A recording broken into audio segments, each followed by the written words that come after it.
Olá, turma! Bem-vindos para mais uma aula. Como foi o final de semana de vocês? Tudo tranquilo?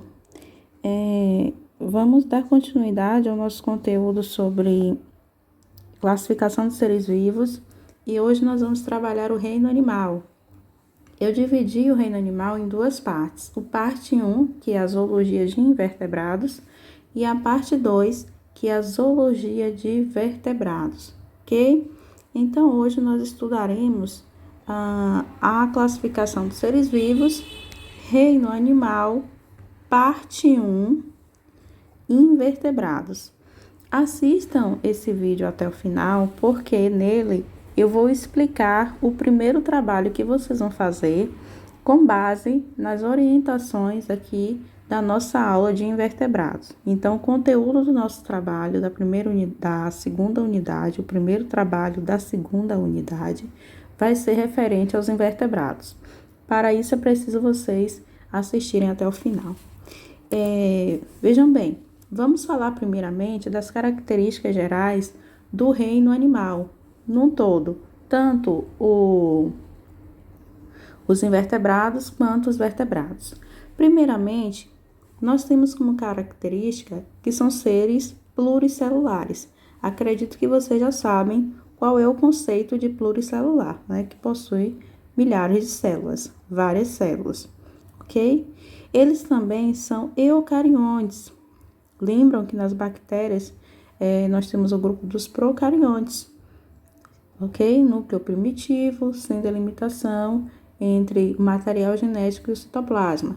No caso aqui, os animais, eles já são eucariontes, tudo bem?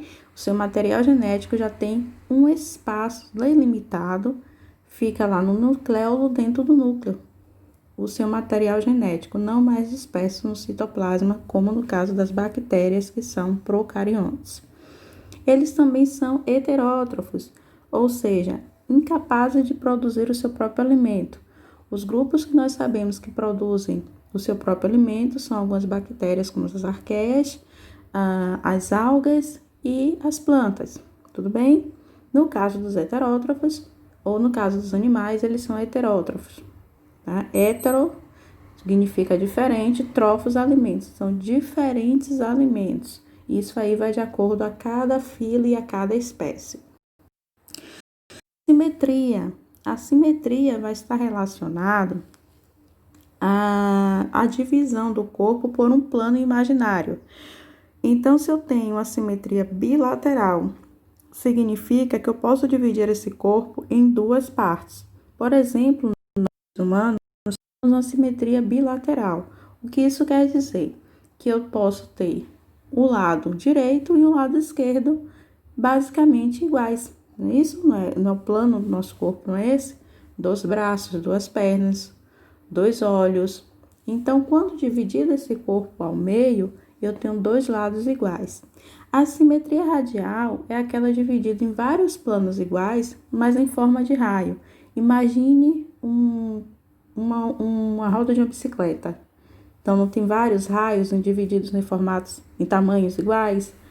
Esse é o corpo de um animal radial. Ou assimétrico, quando ele não tem um plano de divisão imaginário no seu corpo a partir de um eixo central. Vejam bem, todos os filos que eu trabalhar aqui, eu vou trazer se essa simetria é bilateral, radial ou assimétrico, ok? Bom, dentro desse grupo aqui do reino animal, eu divido ele em filos, que são os poríferos, quinidários, plateumintos, nematódeos, anelídeos, moluscos, artrópodes, equinodermos e cordados. Cordados são todos os filos dos vertebrados. Então, nos vertebrados, eu tenho aqui peixes, anfíbios, répteis, aves e mamíferos. Hoje, trabalhar com os filos dos invertebrados: poríferos, quinidários, plateumintos, nematódeos, anelídeos, moluscos, artrópodes, equinodermos e cordados. Desculpa, que eu tô lendo aqui outro lugar. Não tem cordados, tá, gente? E equinodermos. Vejam bem, Anotem o que for preciso, algumas informações eu trouxe adicionalmente aqui no conteúdo, mas não tem no módulo, certo? Talvez a aula fique um pouquinho extensa, mas é necessário. Nós vamos trabalhar 8 filos aí dos grupos dos invertebrados. Próxima aula, trabalharemos 5 filos dos grupos dos vertebrados. Então, talvez fique um pouquinho extenso, mas é necessário que se aplique o conteúdo e algumas informações também que eu trouxe, além das orientações do trabalho. Continuando aqui, vamos às características dos invertebrados. Eles são aeróbicos, ou seja, eles necessitam do ar, né, do oxigênio, do ar ou da água, conforme o meio em que vivem, tá? Então, para isso, cada corpo aí, de acordo ao seu habitat, de acordo com o seu local de retirada de oxigênio, ele vai ter o seu sistema respiratório adequado para esse processo. Pluricelulares, como eu já havia falado, vão possuir o corpo formado por muitas células. Eucariontes, suas células têm o núcleo envolvido por membrana. Heterótrofos, eu já falei. Reprodução sexuada. A maioria vai se reproduzir de forma sexuada, mas vai existir aí grupos que têm a sua reprodução assexuada, ou as duas coisas, como é no caso dos poríferos, que a gente vai ver lá na frente. O módulo, ele não traz na reprodução dos animais, ok? E nem sobre as doenças, a fisiologia, ou seja, o sistema digestório, respiratório, excretor, nada disso. Mas eu trouxe algumas informações aqui para vocês. Presença de tecidos e órgãos, certo? Com exceção dos poríferos, que são os primeiros grupos, né? O filo primeiro que a gente vai estudar aqui. Simetria bilateral. A maioria possui a simetria bilateral, mas como eu já disse, pode ter aí a radial ou também serem assimétricos. Vamos começar com o primeiro filo. O primeiro filo são os poríferos. Os poríferos, eles são representados por animais filtradores. É só você imaginar uma esponja de prato. O que ela faz? Ela absorve o líquido, ok? E ela possui o quê? Poros. Então, são características dos poríferos. Por isso o nome poríferos, porque tem um corpo formado por poros. Então, são animais filtradores sem tecidos verdadeiros. Ou seja, o corpo desse animal vai ser formado por células. Cada célula vai ter funções específicas no corpo dele, ok? Não vai se formar um tecido nem órgãos. Apenas essas células, elas vão realizar atividades no corpo, funções. A gente vai ver algumas células dessa lá mais para frente. São sésseis. O que significa isso? Eles ficam fixos, presos ao substrato, lá no fundo do mar. Okay? Eles não se movem, não se locomovem. Eles ficam fixos. Assimétricos, como eu havia falado, são aqueles que não têm um corpo com a definição de divisão imaginária. Ele não é nem bilateral, nem radial. O corpo dele é indefinido. Filtradores, eu já havia falado. O habitat ocupa aí ambientes aquáticos, sendo a maioria das espécies marinhas. A expectativa, o Bob Esponja, mas diferente disso, né? O Bob Esponja fala, o Bob Esponja se locomove, se alimenta normalmente, e não é o que acontece com a esponja na realidade, ok? A esponja da realidade, ela não se move, ela não se alimenta dessa forma, é através de filtração, certo? Continuando, a estrutura corporal do porífero não possui o quê? Poros, que são aberturas por onde vai entrar essa água e trazer os nutrientes necessários. E vão existir células responsáveis pela digestão, né? Pela distribuição desses nutrientes no corpo. O átrio que é a cavidade interna por onde circula a água. O ósculo é a abertura superior por onde sai a água. Coanócitos são células que vão ter flagelo e vão realizar a digestão intracelular, ou seja, a digestão ocorre dentro da célula. E amebócitos, que vão se locomover aí por pseudópodes, né, falsos pés, e transportar os produtos dessa digestão que foi feita lá no coanócito, e vão formar espículas gametas, tá? Então, vamos ver aqui a imagem.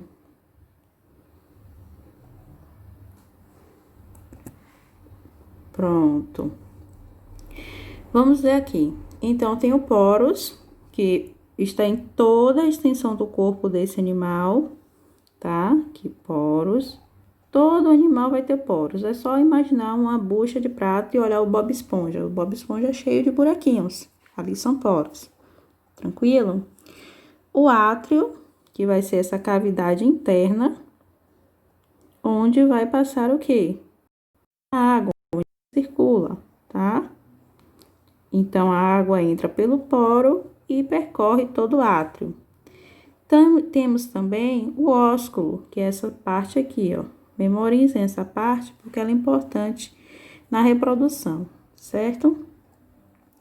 E os coanócitos, que são essas células aqui, tá? Que tem um flagelo, tá vendo? Parece um chicotezinho, um cipózinho. Aqui, amebócitos, formando aqui, ó, pseudópodes, que são esses prolongamentos do citoplasma. Aí tem espícula, pinacócito, tá?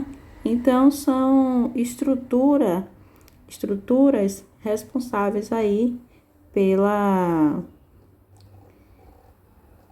metabolismo, né? Pela digestão, pelo bombeamento de água desse animal. Tudo bem?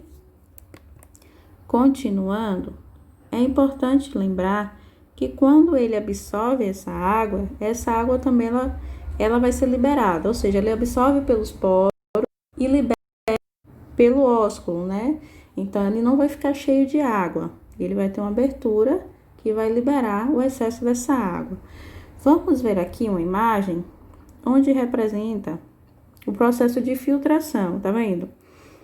Aí, o nadador, ele coloca uma tinta, um corante próximo ali à esponja, e a esponja, ela filtra e libera. E vocês conseguem ver que ela realmente libera, porque através do ósculo sai o quê? Líquido, a cor que está no lado externo da esponja. Então, ela absorveu e liberou, certo? Esse é o processo que acontece aí com as esponjas. A reprodução das esponjas é muito interessante, porque ela vai se dar de duas formas, tanto sexuada quanto assexuada. Na reprodução sexuada, vai haver o quê? Troca de gametas. Lógico, sexuado está relacionado ao quê? De gametas. Então, as esponjas, elas são o quê? Sesses, né? Como eu falei, ficam presas no substrato. A esponja que contém um gameta masculino vai liberar através da água esses espermatozoides que vão entrar onde, professora? Vão entrar nos poros da esponja, vão encontrar o gameta feminino da esponja, vai ocorrer a fecundação. Lembram lá do ósculo que eu falei? Então, aqui no ósculo, depois, né, de um determinado tempo, que ocorre a fecundação, aqui no ósculo vai sair o quê? A larva nadante. Então, essa larva, ela vai nadar, vai cair aqui no substrato e vai nascer o quê? Vai crescer uma nova esponja. Repetindo, gameta masculino está onde? Na esponja que tem um gameta masculino, espermatozoide. Vai liberar aqui o espermatozoide na água, que vai encontrar uma esponja que possui gameta feminino, vai entrar pelos poros, encontrar o gameta feminino aqui, ocorre a fecundação, depois de um período, sai a larva nadante por onde? Pelo ósculo. E essa larva vai fazer o quê? Vai cair aqui no substrato e crescer e se formar uma nova esponja. Isso é importante lembrar, então, que as esponjas necessitam da água para a reprodução. No caso da reprodução assexuada, vai se dar por brotamento. Então, um pedacinho dessa esponja aqui adulta vai se desenvolver uma outra partezinha aqui, parecendo um bracinho. Tá vendo? Deixa eu botar uma caneta mais forte.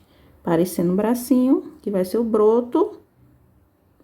E daqui, o broto se fixa no substrato e nasce uma nova, se desenvolve então aí uma nova esponja. Duas formas de reprodução, sexuada e assexuada. Continuando, vamos falar agora dos quinidários.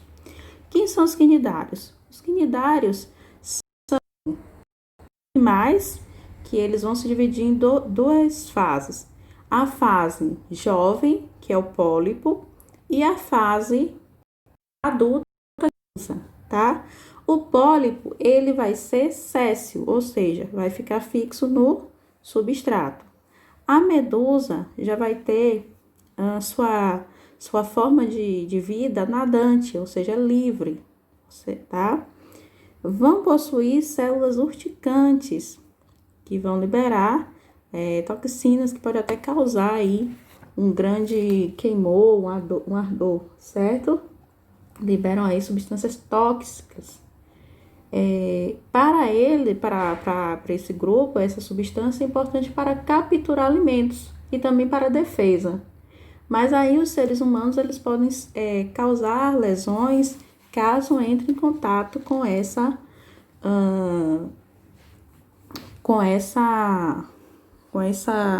substância, ok? Os recifes vão ser estruturas formadas por quinidários e por outros seres vivos, certo? Também o que eu posso falar aqui é da simetria radial. Então, ela tem uma forma aí de raio. São os primeiros animais a apresentarem uma cavidade digestiva, ou seja, uma cavidade gastrovascular, ambientes aquáticos, sendo a maioria das espécies marinhas. Quem são eles? Aqui o pólipo, eu costumo dizer que é como se fosse um copo cheio de canudos e fixo, colado em uma mesa. E a medusa seria, no caso, uma sombrinha de frevo, solta, livre, tá? Porque os tentáculos ficam para baixo. Então, aqui, analisando o corpo desses animais, ó, o pólipo, tá vendo? A boca, tentáculos. E aqui, no caso, a medusa, também boca e tentáculos. Não vou me adentrar na parte toda essa questão aí morfológica, porque não é a proposta do módulo, certo? Estou seguindo aqui a sequência do módulo para vocês. Continuando, aqui, alguns representantes. A caravela,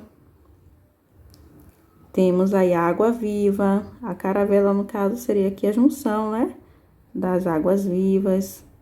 A hidra, a anêmona, procurando Nemo, vespa do mar, certo? São alguns representantes aí. Cada representante desse aí é de um subfilo, ok? Plateumintos. Quem são os plateumintos pro? São vermes que possuem um corpo achatado, por isso o nome plateuminto, né, de plano. Tem uma simetria bilateral, ou seja, eu consigo dividir esse corpo aqui, ó, em duas partes iguais, tá? Sistema digestório bidirecional, ou seja, ele tem boca, mas não possui ânus. A troca gasosa vai ser feita pela superfície do corpo, ou seja, né, por essa estrutura aí que ainda não é uma pele totalmente. Habitat, eles vão ter vida livre, pode ocupar o habitat terrestre, aquático, né, de água doce ou salgada, e também parasitar, que a gente já vai falar aqui desse de parasitar. Bem, a reprodução pode ocorrer de três formas. Reprodução assexuada por fissão, ou seja, cada pedacinho de um plateuminto pode se desenvolver e se transformar em outro. Regeneração, se uma parte dele é cortada, pode se desenvolver. Deixa eu colocar aqui. Esse aqui, gente, regeneração. Tá? Então, vejam que a parte dele que foi cortada, aqui, desenvolveu, vai crescer e formar outro. Aqui também, cada partezinha dela vai se transformar em um outro indivíduo. No caso aqui da reprodução assexuada por fissão, é como se fosse um prolongamento que se desprendesse, tá vendo? Já é diferente daqui. Cortado. E aqui, reprodução sexuada, que é através do acasalamento, tá? E aí eles vão trocar os gametas, vai crescer aí, então, uma planária jovem. Aqui, no caso, né, é a planária, tá, gente? A representante aqui é a planária. Vamos falar, então, da tênia. A tênia é a causadora aí da doença, né, a teníase. Deixa eu colocar aqui a imagem da tênia sóleo e da tênia saginata. Então, o que ocorre aqui?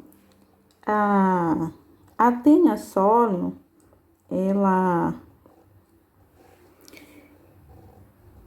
na sua forma adulta, né, ela vai aí ter como hospedeiro intermediário o porco, e a tênia saginata tem como hospedeiro intermediário o boi, certo? Às vezes, as pessoas nem sabem quem convive com esse plateuminto, né? No intestino delgado. E eles são também conhecidos como solitárias, tá? O homem, no caso, será o hospedeiro definitivo. Vamos entender o que acontece aqui.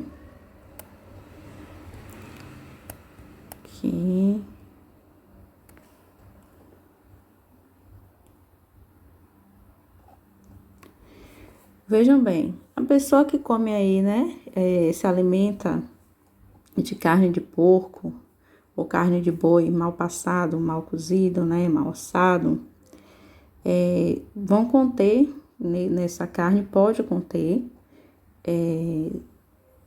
cistos secos, né, que vão ser ingeridos. A pessoa vai ingerir aí através da contaminação da carne do boi ou da carne do porco. Lembrando que o porco é a tênia solium e o boi é a tênia saginata. E aí, o que acontece? Elas possuem ventosas, como vocês viram aqui, ó, tipo ventosas. Tá vendo? Que vão se fixar no intestino do homem, quando adulto, certo? E aí, quando ele ingere esses ovos, eles vão se desenvolver e se alimentar, ok?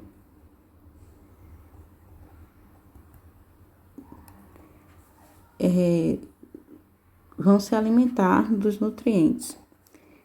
Pela circulação sanguínea, eles vão alcançar os músculos e o fígado do porco, transformando-se em larvas, que vão ser os cistos que vão apresentar o quê?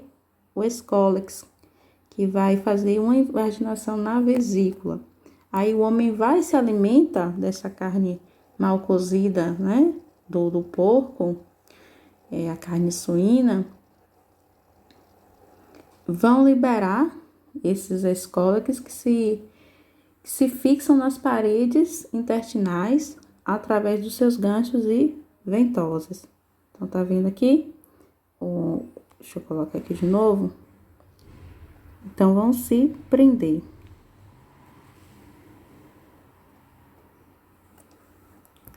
Então, a importância, né, de saber a escola que eu tô falando com vocês, tá? Que vai se prender aqui, o cisticerco, que vai se inverter, inicia a formação de uma tênia. Aí a tênia novamente vai o quê? Tirar os seus ovos. E esses ovos, eles vão, né, a pessoa que tem aí, libera esses ovos nas fezes, vai contaminar novamente quem? Boi e o porco, e aí a pessoa se alimenta, e por isso que a gente diz que é um ciclo, né? Porque nunca termina, no caso aí, se não tiver medidas de higiene, tá bom? Aqui, nós temos a esquistossomose, ok? Que é causado aí pela cistosoma. Como é que ocorre? Novamente, o hospedeiro definitivo vai ser o homem, que vai liberar esses ovos através das fezes. Aí, quando esses ovos são eliminados na água, eles vão eclodir e liberar larvas ciliadas, ou seja, que conseguem se movimentar. E essas larvas, elas se chamam miracídios. Elas vão penetrar no caramujo, tá? Tem um caramujo que ele contém ele pode conter, na verdade, não é obrigatório ele ter, mas ele pode conter aí esses ovos, tá? E no caso aqui da cistosoma mansoni, o hospedeiro intermediário vai ser o caramujo e o definitivo vai ser o homem, tá? Após 4 ou 6 semanas, eles vão liberar o caramujo na forma de cercária. E aí, eles voltam para onde? Para a água. Vão viver por um tempo, penetrar novamente no homem através da pele ou da mucosa, tá? E aí, uma vez que o homem é contaminado, esses vermes vão entrar na circulação venosa e vão chegar até o coração e o pulmão. Mas aí o fígado é o local de preferência desse parasita, tá? Eles vão se alimentar aí do sangue e depois vão migrar para as veias do intestino, alcançam a fase adulta e vão acasalar, liberar ovos e formar o quê? Um novo indivíduo, certo? E traz aí várias consequências: aumento do fígado, aumento do baço, ok? Também conhecido como barriga d'água. Então, entenderam aqui o ciclo, né? A partir do caramujo, tá? Que ocorre essa contaminação. É só um dado que eu quis trazer aqui a mais para vocês, né? Lembrando que é preciso aí, então, medidas de saneamento básico e manutenção da higiene, né, gente? Adequada aí para prevenir essa doença. Essas, né? No caso, as duas que eu falei. Temos aqui também os nematódeos. Quem são os nematódeos? São Animais do corpo fino e tubular. Sistema digestório unidirecional, ou seja, já é completo. Tem a simetria do corpo aí bilateral. E também causadores de doenças. São animais que vivem em vida livre, terrestre, aquático, água doce, salgada, outros parasitam animais.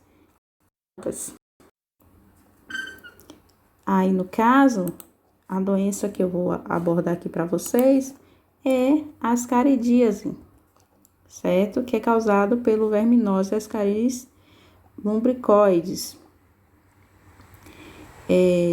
A contaminação ocorre quando há a ingestão dos ovos infectados desse parasita, que pode ser encontrados no solo, na água, e também eles podem ser encontrados em alimentos contaminados por fezes humanas.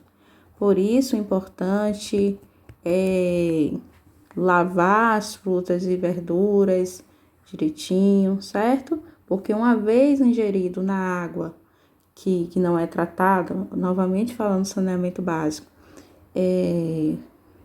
ou a ingestão de frutas e verduras contaminadas,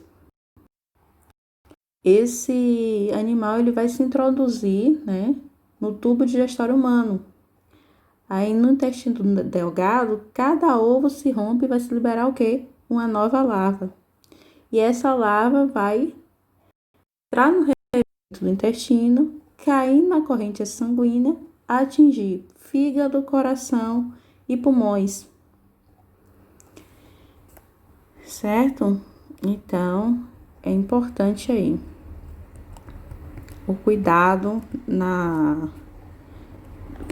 né, da higiene, quando for se alimentar, comprar alguma coisa na rua, beber uma água, saber realmente a forma aí a sua origem, na verdade.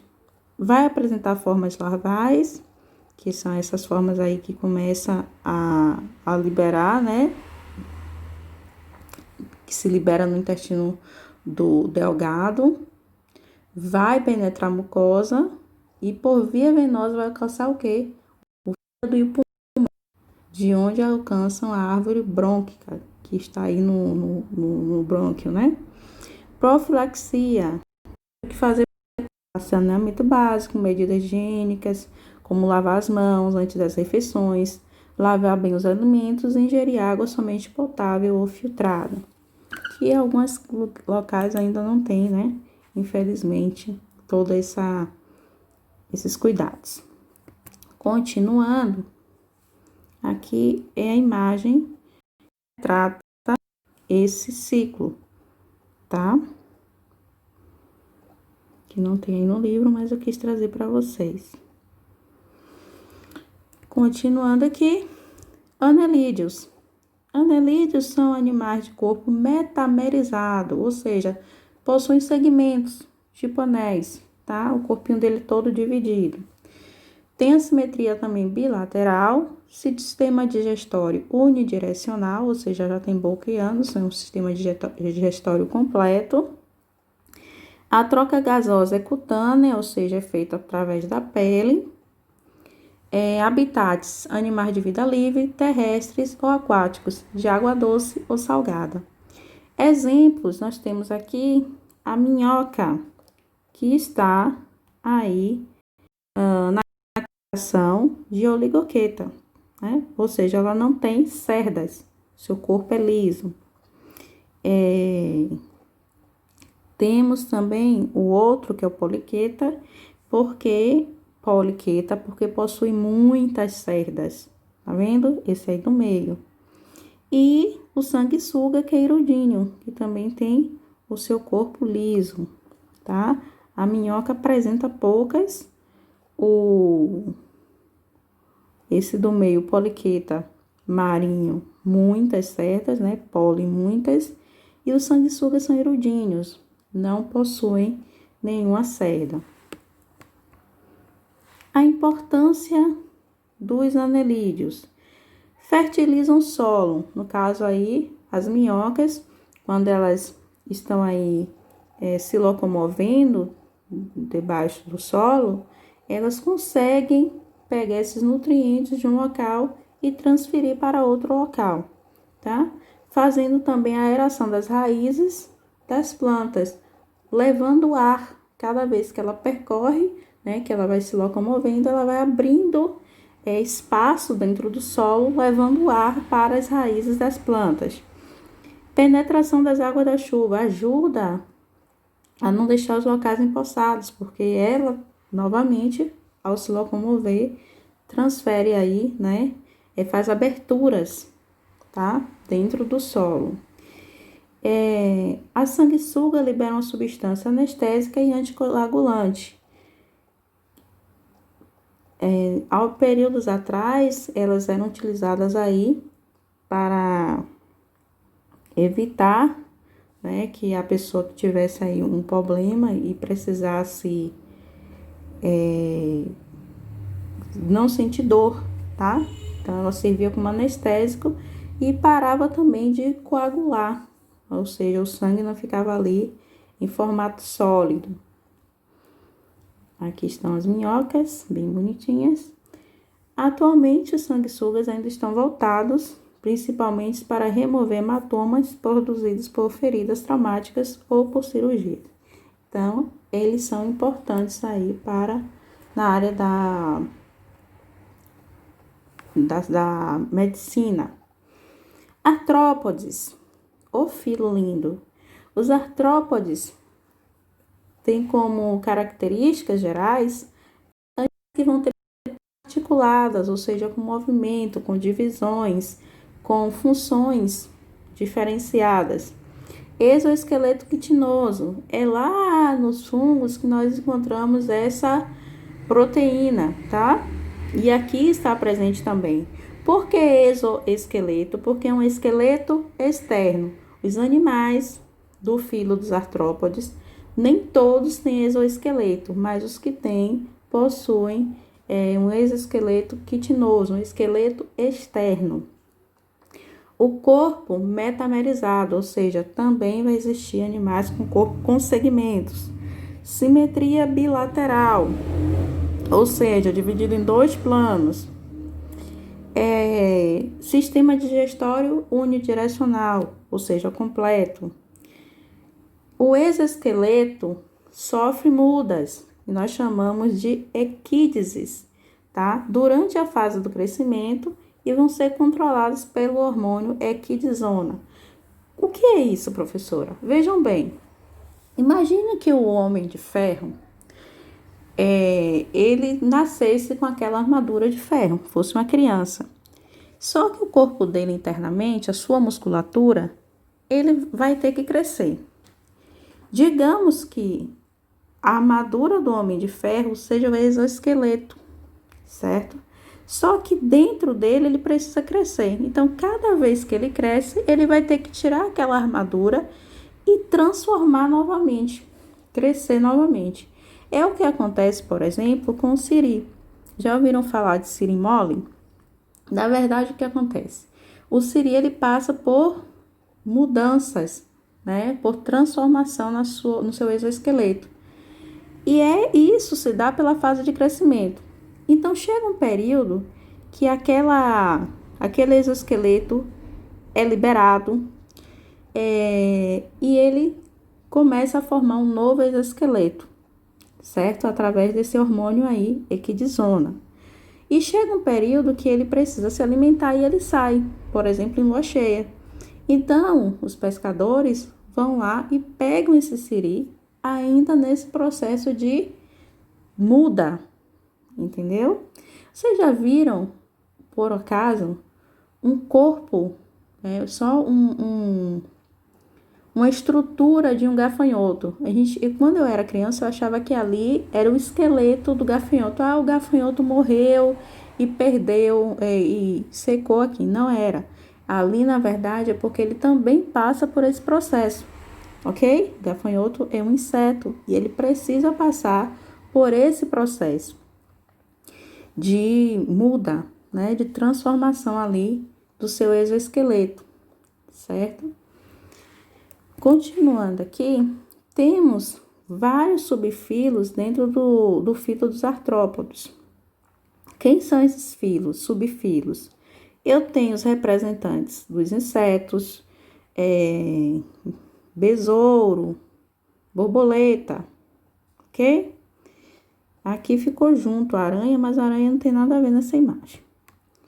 Os aracnídeos, aranha e escorpião. Temos também os crustáceos, siri, caranguejo, tá?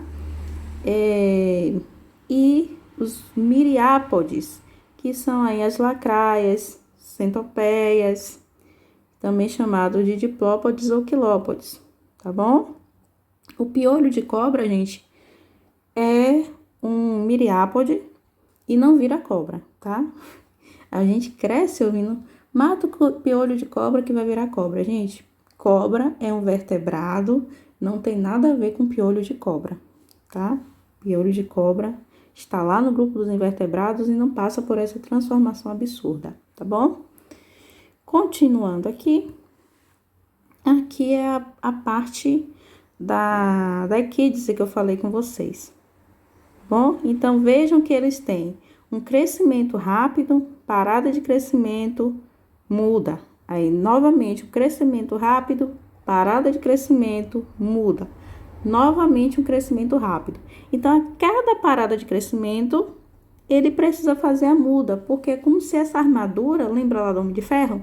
Então, como se essa armadura não coubesse mais a musculatura. Então, ele precisa se liberar dela para formar uma nova musculatura, uma nova armadura, tá? Que no caso é o exoesqueleto. Vejam que na linha dos outros animais, crescimento contínuo, certo? Vai ocorrer um crescimento contínuo. Já caso dos artrópodes, não. Eles crescem, param, equídese. Crescem, param, equídese. Crescem novamente até chegar à fase, né, de envelhecimento e morrem. Tá bom? Característica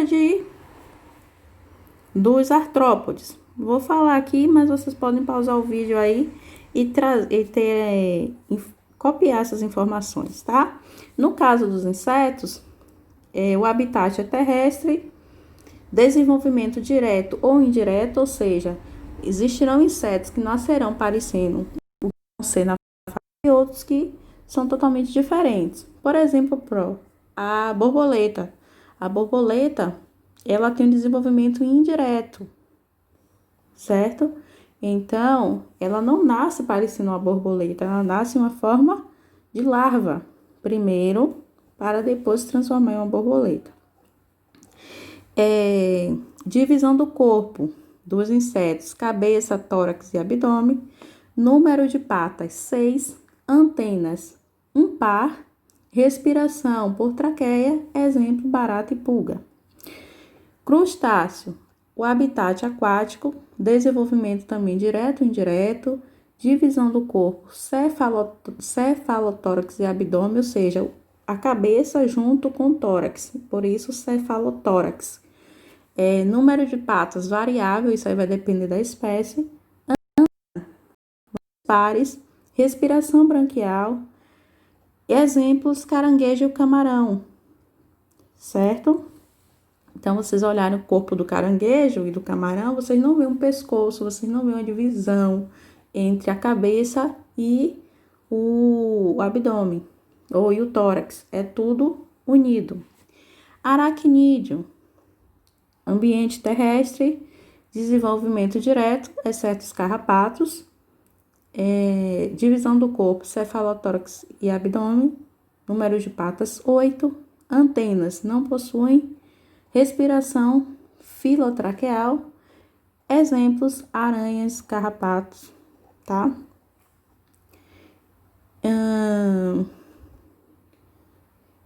Quilópoda, então tenho aí ambiente terrestre, desenvolvimento direto, divisão do corpo, cabeça e tronco, número de patas, 1 par em cada anel, que é o quilópoda, são os miriápodes, tá? Que vão dividir em quilópodes e diplópodes. E então, no caso, eu tenho exemplos, centopeias ou lacraias para quilópodes, e no diplópodes, que vão ser o corpo diferente, né? Veja que o número de patas Nos quilópodes tem um em cada. Nos diplópodes são quanto? 2 pares em cada anel. O piolho de cobra, por exemplo. Certo? Desenvolvimento dos artrópodes, como eu falei, eu tenho 3 formas. O ametábulo, ou seja, aquele animalzinho, aquele invertebrado, já nasce filhotinho, depois que sai do ovo, com o mesmo aspecto que ele vai ter na fase adulta. Hemimetábulo. Existe aí uma diferença, mas não muito grande, da sua forma, né, do seu estado jovem para o adulto. Por exemplo, aí, M, né, metade. Então, eu tenho o ovo, a ninfa aí mais jovem e o adulto. Mas vejam que essa barata aí, como exemplo, não tem tanta diferença nesses 3 períodos. Quando eu falo de holometábulo, é um desenvolvimento completamente indireto. Veja que eu tenho um ovo, fase larval, a pupa e depois o adulto, para chegar ao besouro. A mesma coisa acontece com quem? Com a borboleta, tá bom? Então, deixa eu colocar aqui a imagem.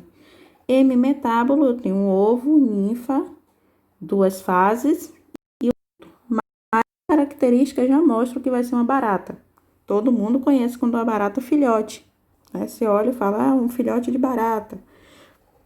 Quando você olha um besouro, ele primeiro passa por umas fases que é totalmente diferente da fase de ovo, de larva e de pupa.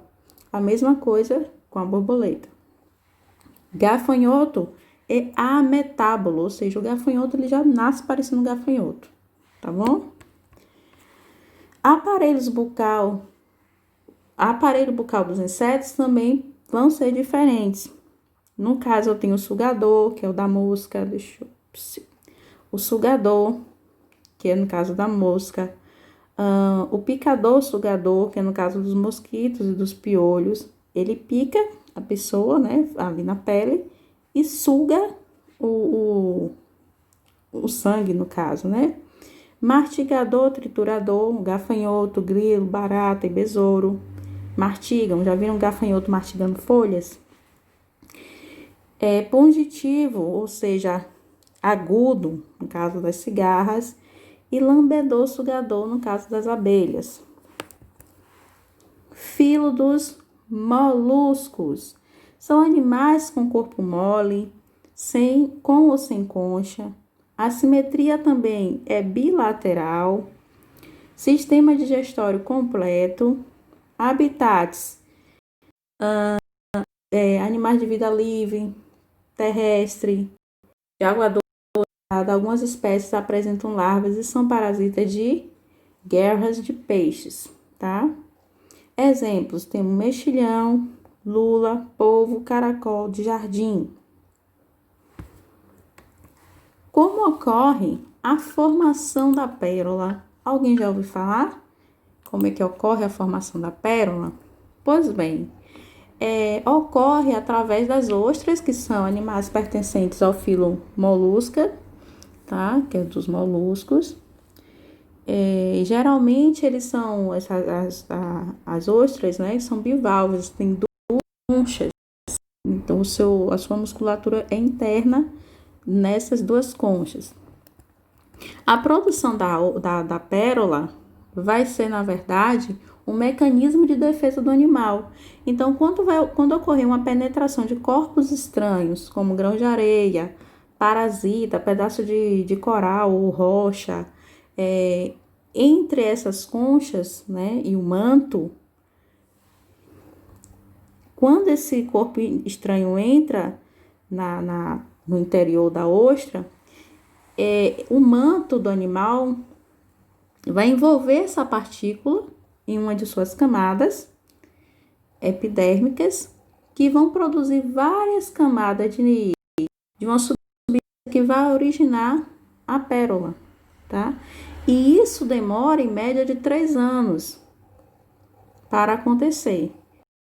também é porque a produção de pérolas sintéticas, né? Então, as pessoas também cultivam essas ostras justamente com esse propósito. Então, quando a gente vê uma pérola, aquela coisa linda, é lembrar que, na verdade, foi fruto de um sofrimento, né? Que a ostra passou para se livrar desse corpo estranho. Então, como é que eles fazem? Eles vão inserir bastante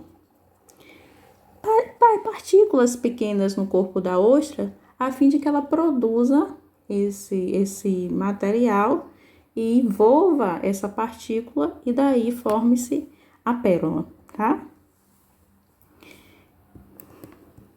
E também existem várias cores de pérolas, né? Rosa, vermelha. E a mais rara é a pérola negra, não, até porque é ideia aí para músicas, né? Temas de novela, enfim, porque é uma das mais raras de acontecer. Bom, continuando sobre aqui, filos equinodermas. Quem são os equinodermas? As estrelas do mar, por exemplo, tem a sua simetria radial. Olha aí, gente, a simetria em forma de raio, ou seja, cada parte dessa estrela do mar, ela vai ser dividida em planos, né, iguais, em tamanhos iguais, tá? Com esqueleto interno, sistema digestório completo, sem metameria, ou seja, ela não tem segmentos, habitats, animais de vida livre, exclusivamente marinhos. Exemplos: ouriço do mar, estrela do mar, bolacha da praia, entre outros.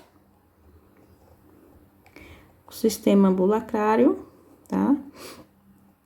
É a placa madrepórica, fica aqui no meio, os pés ambulacrais, que é a forma como ela se locomove, tá? E o canal circular. Deixa eu só colocar aqui. Aí temos também a tabelinha de diferenças desses subfilos, né? Dessas classes aí. Tem uma estrela do mar, que faz parte aí do grupo dos asteroides, que na verdade a gente faz essa relação, né? Asteroide, estrela. Então, uma estrela do mar. O equinóide, que vai ser ouriço do mar e bolacha da praia.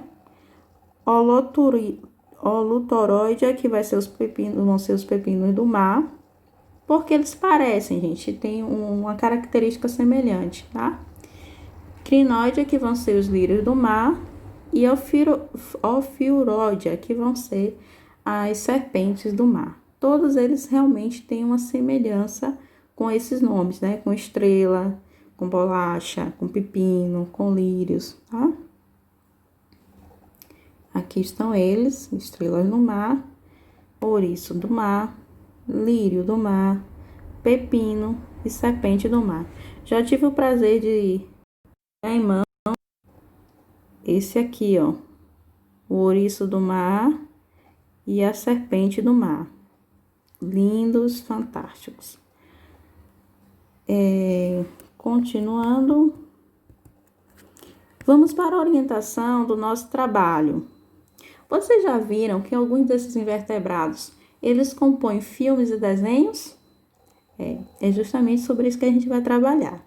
Então, vejam bem, eu selecionei aqui alguns personagens de filmes de desenho. Vou dar aqui o nome: Escorpião Rei, Homem-Formiga.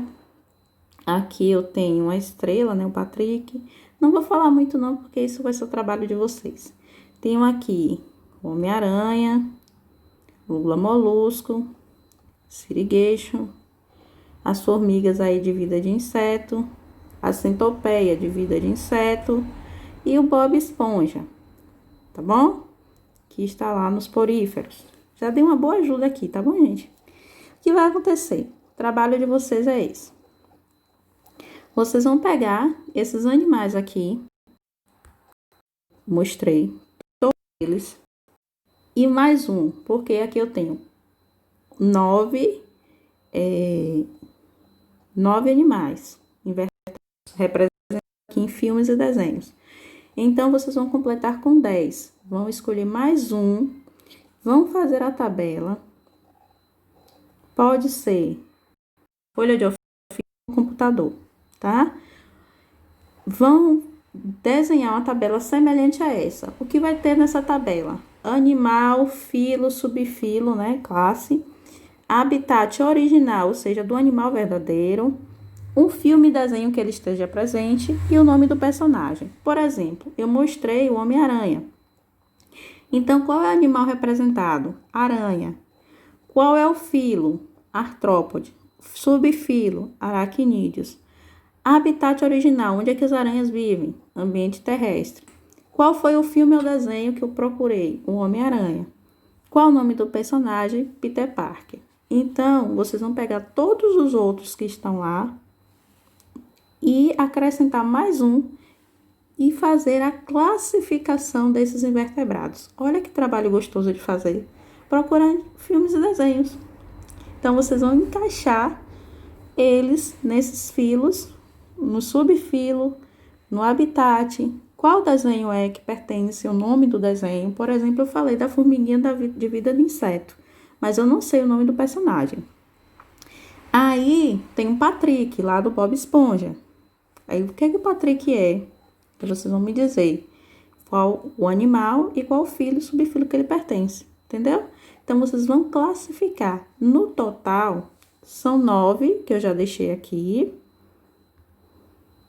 9, mais um, 10. Então, vou fazer o quê? 10 linhas. Quando eu falo linha, gente, é isso aqui, ó. 1, 2, 3, 4, 5, entendeu?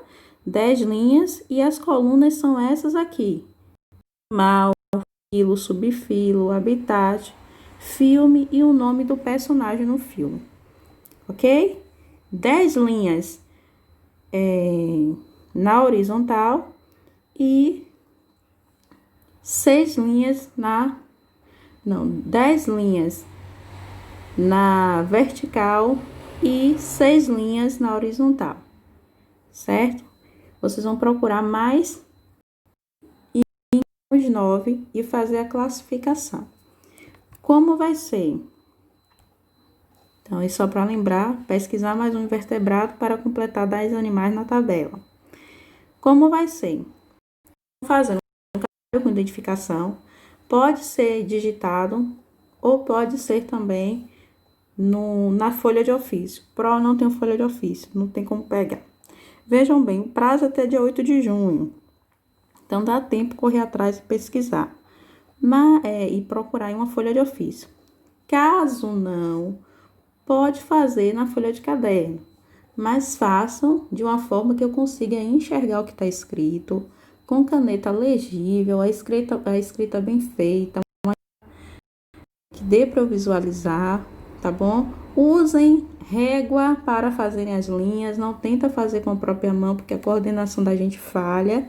Então, faz com a régua. Se não tem régua, procura algo que tenha uma base reta para fazer as linhas e fazer uma tabela bem bonita, bem feita. Um trabalho de 4 pontos, ok?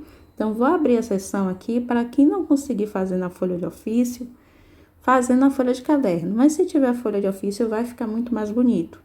E também no computador fica melhor ainda. Só é desenhar uma tabela com 10 linhas e 6 colunas e preencher. Não precisa, ok? Enviar por e-mail exclusivamente. Não insistam em enviar pelo WhatsApp. Não vou receber. Eu nem respondo. Então, não envia pelo WhatsApp. É por e-mail, certo? Porque é um documento, é um trabalho que eu vou arquivar. Então, repetindo, só para fechar aqui e não ficar nenhuma dúvida. Pegar todos esses animais aqui presentes e mais um que vocês vão pesquisar a gosto de vocês, o que vocês conhecem, o que já ouviram falar, o que encontraram aí durante a pesquisa, e encaixar mais um.